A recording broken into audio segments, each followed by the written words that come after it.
Hi, this is Dr. Toby, your host on Health and Wellness with Dr. Toby, inviting you to watch our show coming up with Dr. Noel Gardner. She's a professor at the Heinz College in Jackson, Mississippi. She's the head of department for chemistry at the Utica campus. She got her PhD from Jackson State University and her undergrad in the chemistry field from Fort Valley University. She's a proud HBCU, married for 10 years, a Christian, spirit-filled, tongue talking, and she wants to share with us how to crack chemistry. Some of you are paranoid, some of you are petrified, some of you are perplexed when you hear the word chemistry. She's going to break it down and show you you can achieve your dreams. You don't have to be left in the lurch and try to dodge the bullet. No, chemistry can be your best subject. Listen to her. I'm sure you'll have a change in mind, and it can set you up for the rest of your life. Looking forward to you joining us on our show, Health and Wellness with Dr. Toby, on this station. Looking forward to hearing from Dr. Noel Gardner. God bless you. Jesus is Lord. Amen.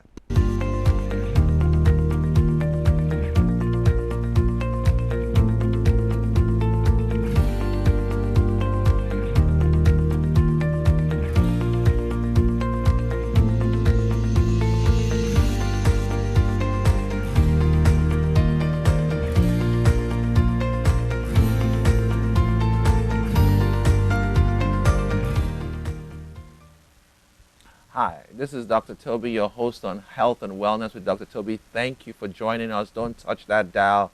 We have a splendid program with Dr. Noel Gardner.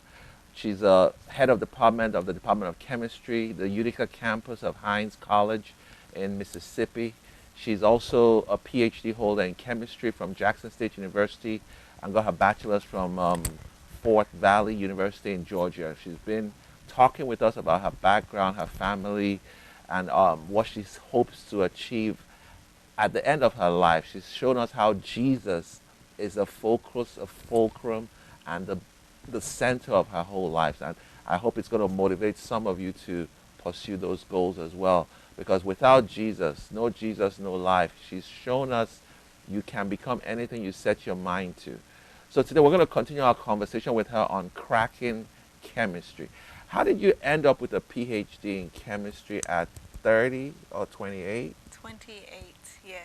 How did you end up with a PhD in chemistry at 28 when young girls are just barely getting out of college, if I may say so? Well, You jumped a few hoops? I'll talk about when I graduated college. I remember my mom, I was I was kind of searching for a job, but I really wasn't. I was just really enjoying my time out of school. And I remember one morning she came and she told me to get up. It was maybe around maybe the 6 month mark after I hadn't finished college. She woke me up. She said, "Okay, you know what? It's time to get up. We're going to the airport." I thought, "Okay, great. Let's go. We're going on a trip. It's exciting." And she was like, "No, we're not going on a trip. We're going to go get you a job." And I was like, "Oh no." In Atlanta, the biggest employer is Hartsfield Jackson Airport. Really? And yes, and I did not want to work there, so I called. I called. Any particular reasons you didn't want to work I just at Hartsfield? that's just not what I know. I didn't want to work at the airport. That's just not. That's where everyone goes to work. All the high school people go to work there. Anyone that didn't have a job, you pretty much go to work at the airport. Not that it's a bad profession. They pay really well, but I just didn't want to do that. So I did have a chance to do about maybe 3 internships at throughout different areas. So I did 2 internships at Jackson State, and I did 1 internship at the University of South Alabama in Mobile, Alabama. And I really enjoyed my internship at Jackson State, so that's why I went twice. But I called my mentor, Dr. Hill, and I was like, I need to get into school because I was just taking a little small break. My mom didn't understand the break situation. She wanted me to immediately go into school, but I called them. I was like, can I just go ahead and get started? And they offered me a full scholarship. So I got a phone call from Dr. Hong Tao Yu, which was the chair of the chemistry department at Jackson State, and they offered me a full scholarship. So that was the reason. So you skipped the master's process, or it was part of the PhD? It was pretty much part of the PhD process. Most people, go into the master's and then go into the PhD. That was my desire to go into the master's program, But with the program that I was working on, they pretty much went straight to the PhD for the most part. So your bachelor's was Chemistry. in chemistry, Hmm. okay. But in your first year, you were undecided. I was. Okay. I Do you think was. that's a negative? A lot of students go into college undecided and they later on make a Mhm. decision. Do you I think don't. that's a I don't good per thing? se think Or? it's a negative. I think you get a chance to kind of taste everything. And I wasn't for the entire year. I wasn't, undecided. It was just that first few weeks I was undecided, and I went and made a decision. Maybe like the second week that I wanted to do chemistry, so I wasn't too far off the beaded trail. Because all students the first year take the same classes anyway. You take your psychologies, your English, Mhm. your composition. So you're not really deep into your core classes until your sophomore year, I would say. Wow. Hmm.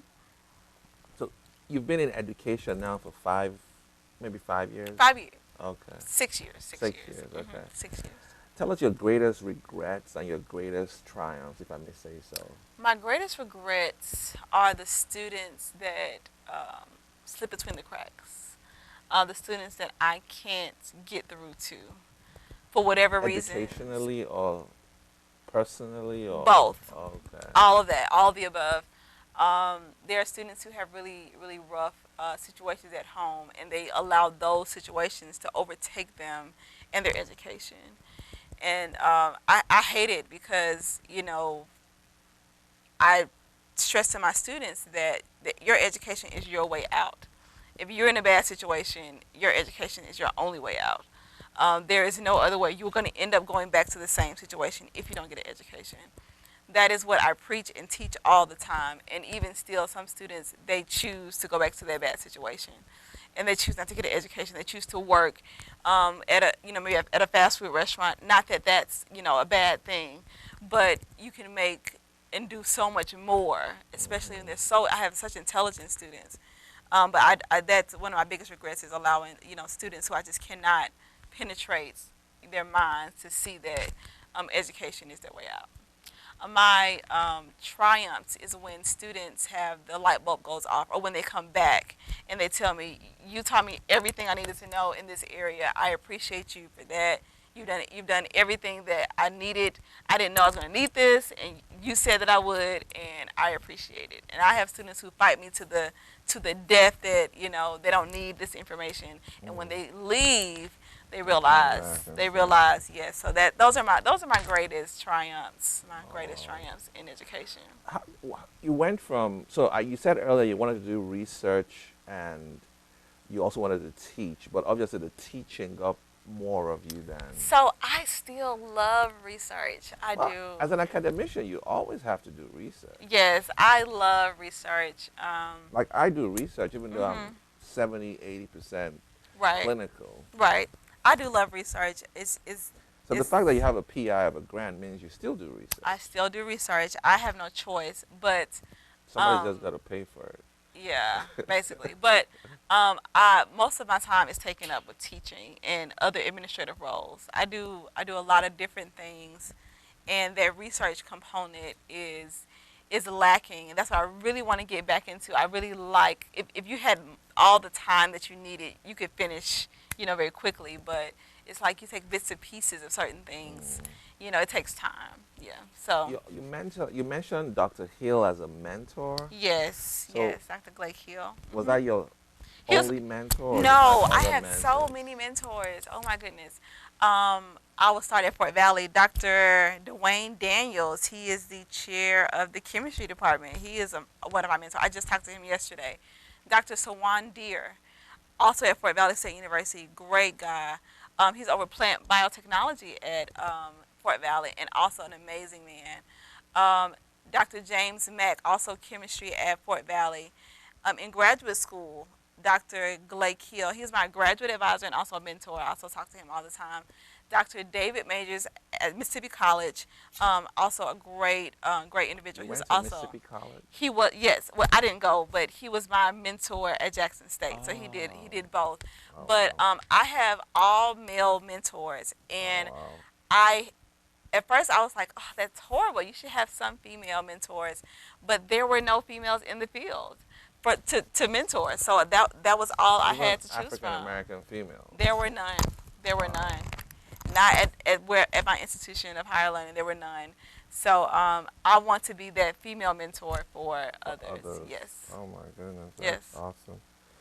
Well, so can you pick a time when you know you were interested in the sciences? Like I can tell you, it was in my grade 7. I knew I was going to be a doctor.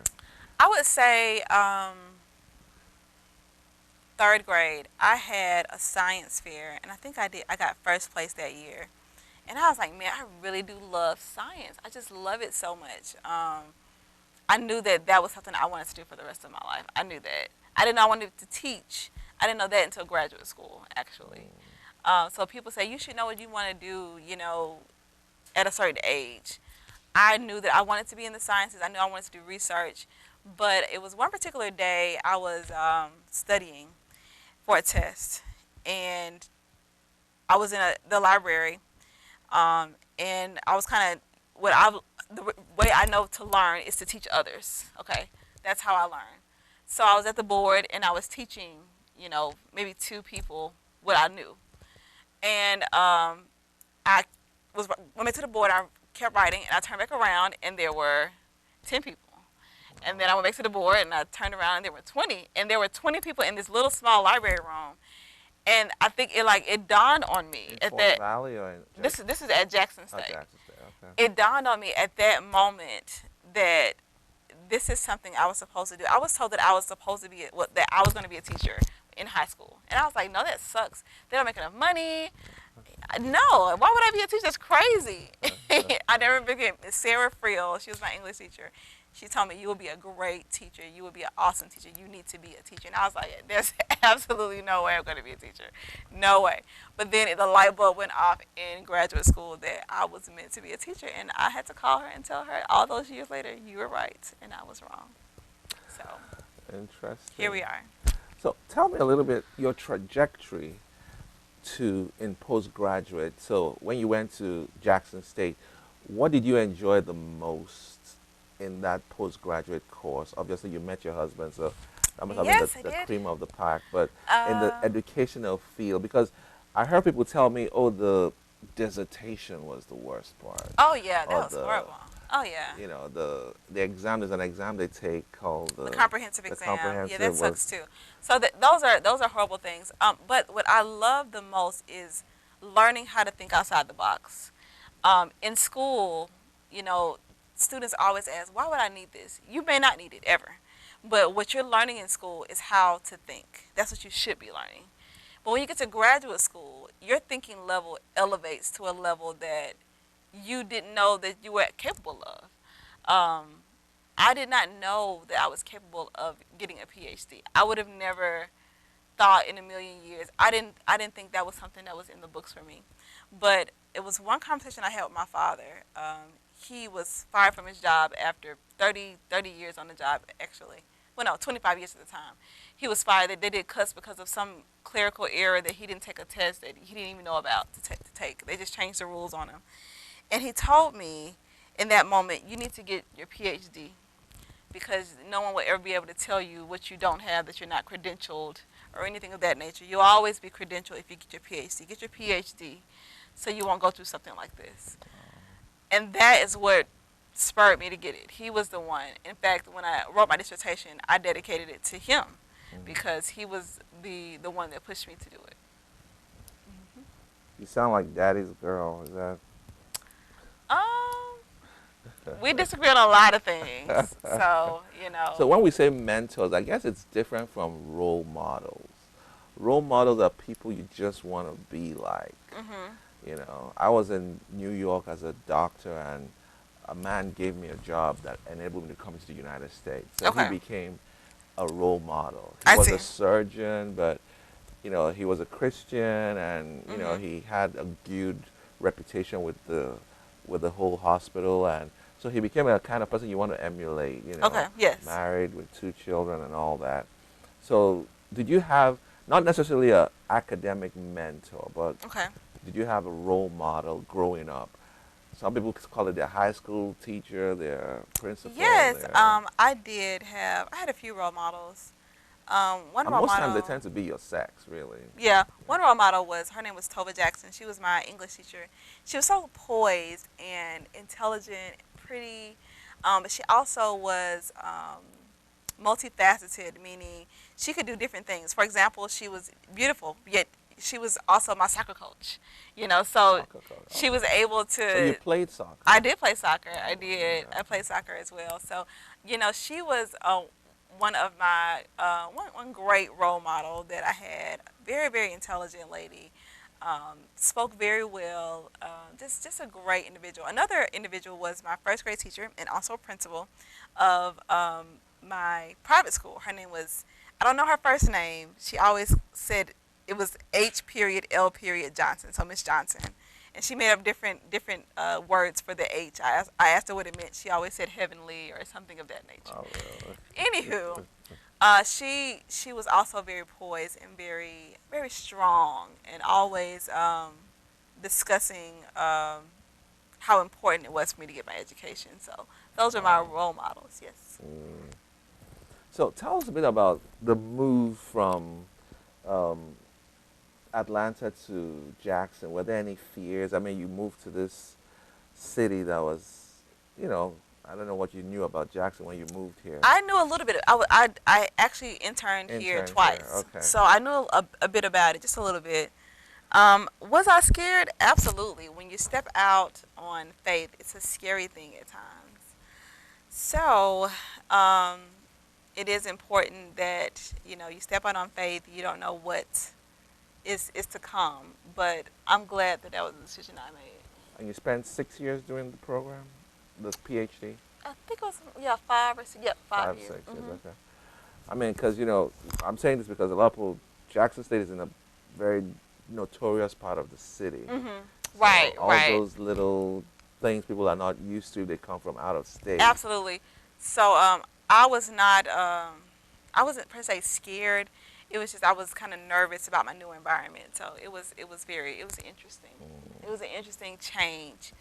Um, but I was able to get acclimated pretty quickly because I knew Dr. Hill. I knew some of the students. We were working together over the summer. So yeah. So, like I said earlier, the best part of your postgraduate training, the worst part. I didn't get those two. Oh, I'm sorry. The best part was learning how to think outside the box. Okay. And the worst part was absolutely dissertation writing. I hated writing. Oh, okay. The worst. That was absolutely the worst. Yeah. And I wrote 180 pages Wow. for my dissertation. Yeah. If you had one prayer for America's students, what would that prayer be? That prayer would be for them to have the resources they need to excel in every area of their lives, and to know that even if they don't have those resources, that they can achieve whatever they desire to achieve.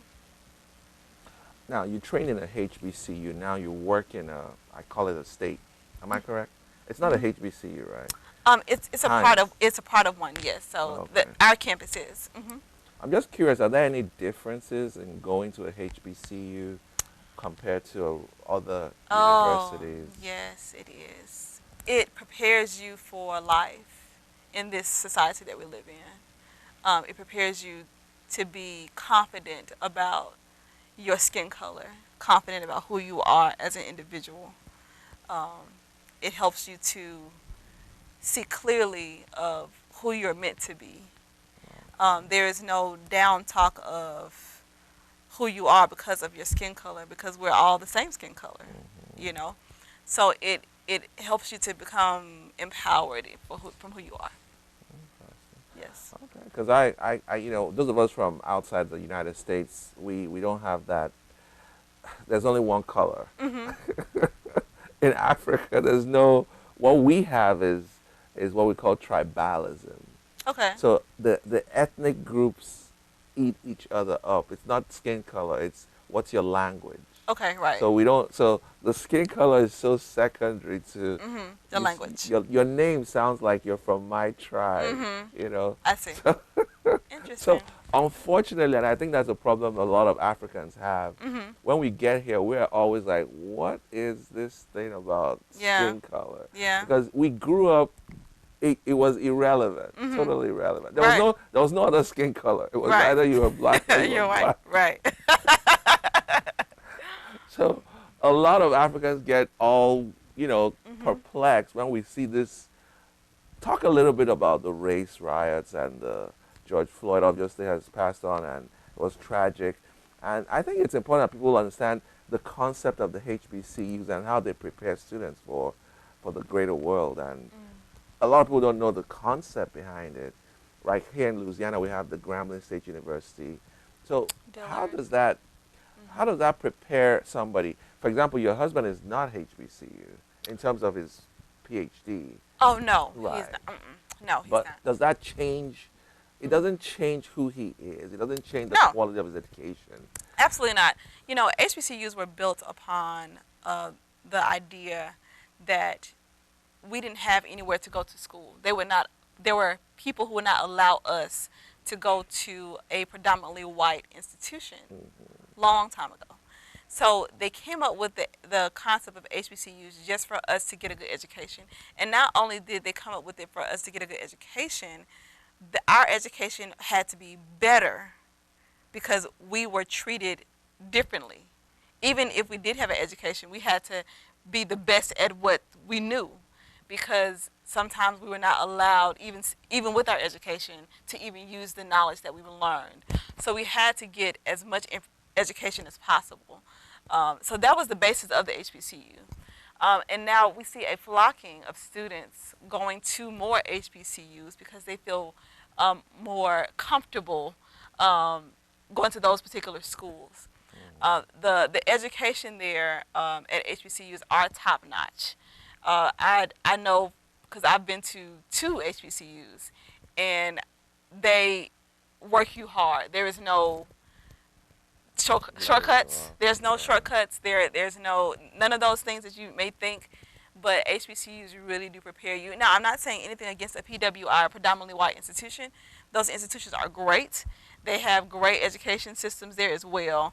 But I just can only speak for HBCU because I am a product of such. Tell me a little bit about my students. Some of them are listening and they're asking questions about community colleges and then regular universities. That's Since great. you work in a community college, I do. what are the benefits? I've heard people say, oh, don't ever pay full tuition by going straight from high school into a university. it's the Always go craziest through thing. a community college, save yourself some money, and then go into a college after. Yes. You know, Dr. Mama, it's so crazy because I did not know that community colleges existed until I met my husband. Let's just be honest with that. My husband is a product of community college, and he was the one that talked about it so much. He talked about his education there. He talked about, I actually worked for the same community college that he attended because he talked about it so much about how it really helped him to get his footing and to move forward in life.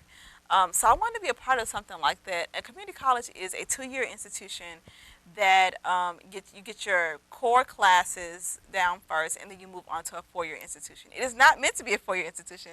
However, some students do stay a little while longer. As you know, at any institution, people stay a bit longer. So you do 2 years at the community college, then Correct. go somewhere else. Yes, that is how ours is. Ideally. But then you have other community colleges that they have whole programs there that you can stay 4 years. But our program is only a 2-year program. But you don't get a bachelor's, you get an associate. You get an associate's, Okay. yes. You get an associate's degree of general studies. Now, if you desire to do something in the field of biology, you can take classes, all your biology classes there, and then you move on to the next 4-year institution, and you'll be right on track to continue on. It is cheaper than a 4-year institution. It is. And a lot of students are moving toward that direction, going toward community colleges. They are. It's very, very true. What does it do for your CV? What does it do for your You know CV? what people say? They want to look at Ivy Leagues on your CV. Oh, you're speaking of clouts. Oh, you know what I mean? They want to Yeah. when you present your CV, they want to see Harvard, Stanford, Yes. Hopkins. Yeah, no, that's Nobody not. cares about No that one anymore. cares. Nobody cares about that. To be honest, I'm not saying that it's going to Harvard is great. Stanford, all those wonderful Ivy League schools are great, but they want to see how long you've been there. Okay, that's what's key. How long are you established uh, But the key is professor? you can go from a community college to Stanford. Absolutely. You can go from a community college to Harvard. There's not. Yeah, you But you can. are saying it's cheaper Yes, than going from high school to Harvard. it's cheaper. Why Yes, exactly is it it cheaper? is. Because they offer the classes cheaper. There's not per se a it's not a 4-year institution. Right. So we have to be able to compete with those institutions. Other So places. right. So why would we charge the same prices as a 4-year institution when we're only a 2-year institution?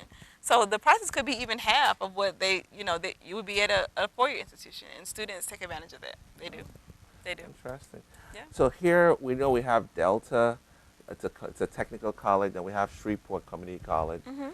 And I think people should take advantage of those. Absolutely, you know. absolutely. More of as a See what they're platform offering. to get into. Yes, see what they're offering. See if they have classes that you're desiring to take, and Because move forward. what I've heard from students is I want to go to a school that offers research capability so that when I Mhm. want to apply to medical school, that research is published, it's by renowned journals. And that is important. It's important. However, you can still do the same. You can choose. You can still work with someone from a research institution.